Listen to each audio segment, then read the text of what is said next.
നമസ്കാരം, കൊട്ടാരക്കര മീഡിയയിലേക്ക് സ്വാഗതം. ലോകം നടുങ്ങി നിന്ന നിമിഷം.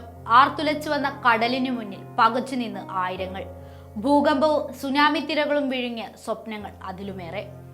രാക്ഷസ തിര തീരത്ത് ആനടിച്ച് ലക്ഷക്കണക്കിന് ആളുകളുടെ ജീവനും കൊണ്ടുപോയിട്ട് ഇന്നേക്ക് 19 വർഷം. ആർത്തലച്ചെത്തിയ സുനാമി എല്ലാ നിമിഷനേരം കൊണ്ട് കരയെ തകർത്തെറിഞ്ഞ് അന്തരീക്ഷത്തിൽ നിലവിളികൾ മാത്രം ബാക്കിയാക്കി പോയത് ഇതുപോലെ ഒരു ഡിസംബർ 26-നായിരുന്നു. 3 ലക്ഷത്തോളം വരുന്ന ജനങ്ങളുടെ ജീവൻ പൊലിഞ്ഞത്, അതിലേറെ പേർ അനാഥരായത്. 2004 ഡിസംബർ 25 ക്രിസ്മസ് ആഘോഷമെല്ലാം കഴിഞ്ഞ് ഉറക്കമുണർന്നു വന്നപ്പോൾ കണ്ടത് ഇന്ത്യൻ മഹാസമുദ്രത്തിന്റെ തിരകളെയെല്ലാം ഒന്നടക്കം കൂറ്റൻ തിരമാലകൾ വിഴുങ്ങിയിരിക്കുന്നതാണ്.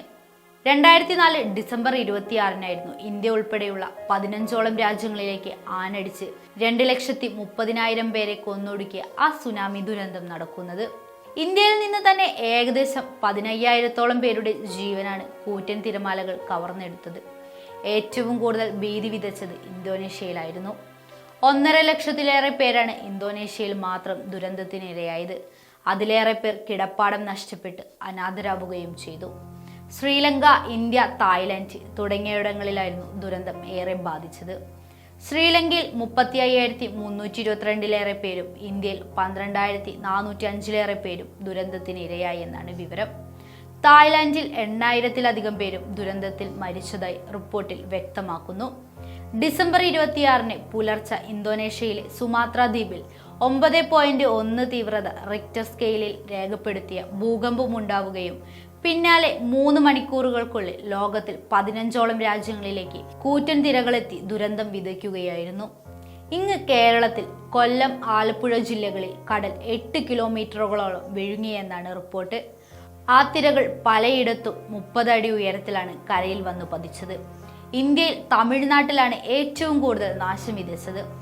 ഇന്ത്യയിൽ സുനാമി ജീവനെടുത്ത 15,000 പേരിൽ 7,798 പേരും തമിഴ്നാട്ടിലായിരുന്നു.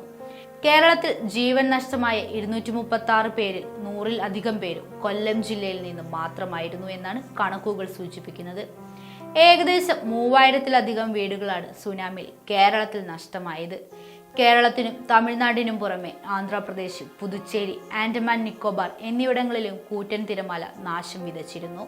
2004-ലെ ഈ ദുരന്തത്തിനു ശേഷമാണ് ഇന്ത്യൻ മഹാസമുദ്രത്തിന്റെ തീരം പങ്കിടുന്ന രാജ്യങ്ങൾ ചേർന്ന് യുനെസ്കോയുടെ നേതൃത്വത്തിൽ സുനാമി നിരീക്ഷണ ശൃംഖല ഉണ്ടാക്കുന്നത്. ഹൈദരാബാദ് ആസ്ഥാനമായി പ്രവർത്തിക്കുന്ന Indian National Centre for Ocean Information സർവീസിന്റെ കീഴിലാണ് ഇന്ത്യയുടെ നിരീക്ഷണ സംവിധാനം ഏകോപിപ്പിക്കുന്നത്. സമുദ്രങ്ങളിൽ ഭൂകമ്പമുണ്ടായാൽ സുനാമി മുന്നറിയിപ്പ് നൽകുന്നത് ഇവിടെ നിന്നാണ്.